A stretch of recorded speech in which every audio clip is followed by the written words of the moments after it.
2-3 महीना से एक भी किस्त न जमा कैला। लावा ट्रैक्टर के चाबी दा।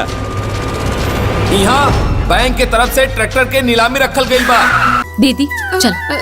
दुल्हन ये तो तोहार घर बा दुल्हन। जब रउआ लोग हमनी के हमार नैहर से विदा करके लाई तब रउआ हमर दोनों पतों की विदाई की तैयारी कराई। नमस्कार दोस्तों, स्वागत करते हैं एक और नई वीडियो में। भोजपुरी इंडस्ट्री की एक और बेहतरीन और शानदार फिल्म को यूट्यूब पे रिलीज किया जा रहा है, जिस फिल्म के नाम है बिटिया रानी बड़ी सयानी। और इस फिल्म के स्टार कास्ट में नजर आने वाले हैं अंजना सिंह, संजना पांडे, राकेश बाबू, प्रशांत सिंह, अविनाश सही, कंचन मिश्रा, भूपेंद्र सिंह जैसे बहुत सारे टैलेंटेड और दिग्गज कलाकार यह फिल्म में नजर आए हैं। फिल्म के कॉन्सेप्ट लिखे हैं संदीप सिंह जी और फिल्म के निर्देशक हैं अजीत कुमार जी। फिल्म के लेखक हैं सत्येंद्र सिंह और फिल्म के गीत संगीत लिखे हैं साजन मिश्रा जी। तो यही सब लोग मिलके यह फिल्म को बनाए हैं और फाइनली यह फिल्म को रिलीज किया जा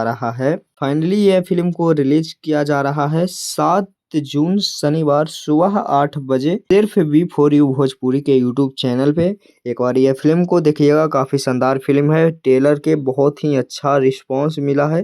3 महीना पहले यह ट्रेलर को रिलीज किया गया था और लगभग 7 मिलियन से भी ज्यादा यह फिल्म के ट्रेलर पे व्यूज मिला है। और फिल्म काफी ज्यादा आप सभी को मजा देने वाला है, क्योंकि हर तरीका से यह फिल्म को दिखाया गया है और हर वो चीज मिलेगा जो कि आप सभी लोग फिल्म में देखते हैं। तो दोस्तों एक बार जरूर देखिए और ये अपडेट आप सभी को कैसा लगा नीचे कमेंट बॉक्स में बताइएगा। मिलते हैं किसी नेक्स्ट वीडियो में किसी नेक्स्ट खबर के साथ। धन्यवाद।